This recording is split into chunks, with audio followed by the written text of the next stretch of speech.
Here we are looking at the Maverix, Maverix. So I think that's how it's pronounced. And you kind of want to palin it out. You kind of want to go Maverix. But it's a beautiful looking board. It kind of feels to me like they took the 25 and surfed it out even more, just said like, hey, do you want to like an even more directional, slashy, surfy 25? Because you can kind of see a little bit of the 25 in this, but like more nose, less tail, more taper, different camber profile. The 25 had ripsaw in each one, right? This has just like ripsaw ass and just kind of like mellow, almost like even mellower rocker camber front.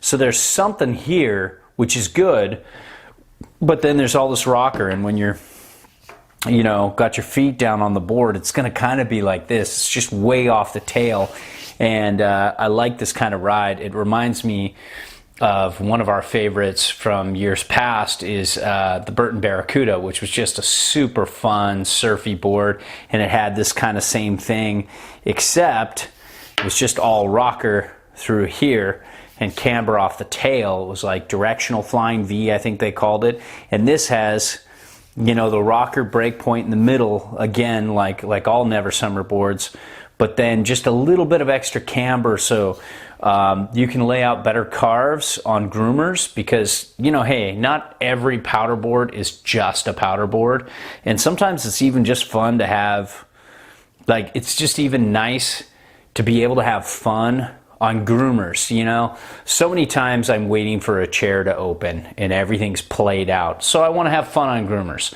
So many times it's like day after a powder day, and you kind of want to keep riding the same board and have fun and go get some good stashes here and there, but you're going to be riding a lot of groomers. Or some people who live for powder and can only ride one board and can only afford one board, it's nice to know that you'll have a board like this that can handle groomers. And so that's why I like just seeing this kind of camber profile.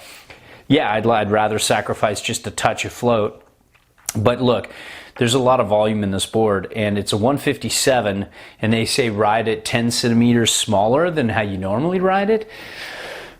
I don't know. I don't have that many big boards these days, but I guess this would be, because this is like the smallest in their line, it seems like it fits my specs really well, so I'm cool with that. Because yeah, back in the day, if I was to ride like maybe a free ride equivalent, it would be like a 167, 168 for my powder board, maybe even a 170. Those were the old camber days where you just went longer. You just extend. And so now, these days, after rocker and all this tech evolution, it's just like contract, get a little wider, give them a little more girth and a little less length. And I think everybody is in agreement with that. That's the fun way to go right now.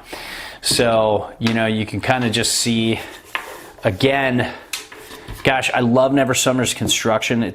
They're just some of the strongest boards out there. If you're looking to get one board like every 5 years, these are probably your best bet, because I just haven't seen almost anybody else that holds up to the construction quality that they have. Like, even this die cut, it's like so good, it makes me wonder if it's even really a die cut. Like, is my mind playing tricks on me? Is my eye playing tricks on me? Is this really a die cut? I don't know. But,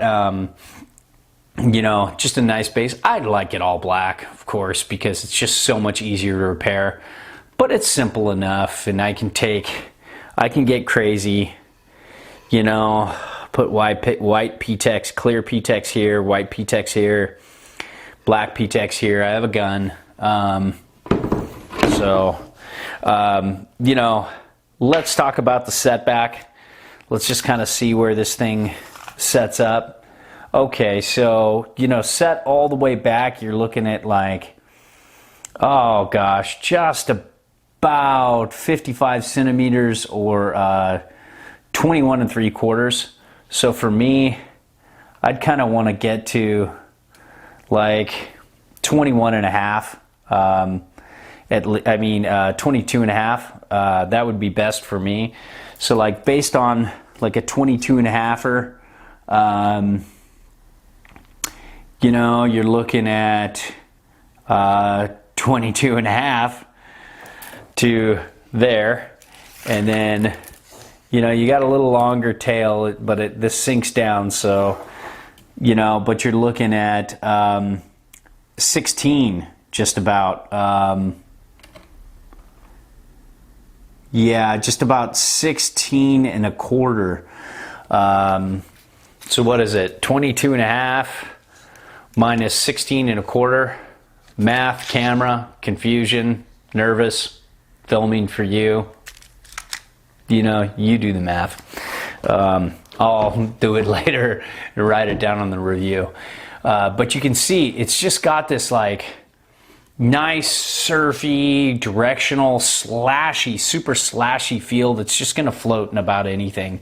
And you know, just keep that base waxed and it'll keep its speed and get you out of those times when, let's say, you just get down to the bottom and you make a wrong turn and you kind of slow down. You might be able to just keep your speed and get through it and not get stuck and have to skate out. So that is the Never Summer Maverix, and it's a really, really fun board, and it's just a nice addition to their kind of like powder surfy line. I don't really, you know yet which one I would prefer, Instigator versus Maverix versus Swift, but it's nice to see a few more kind of surfy rides with, you know, good camber off the tail. You know, a nice balance of rocker and camber.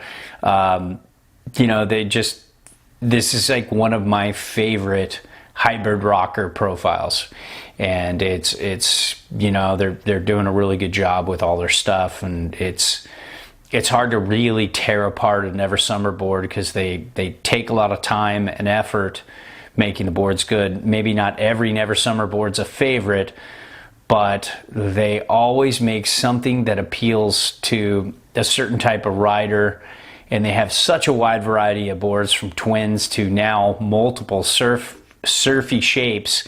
It's just really nice to see that, and you know, it's nice to see a company with a wide variety of choices. It makes it very easy for almost any type of rider to find something that fits with this company.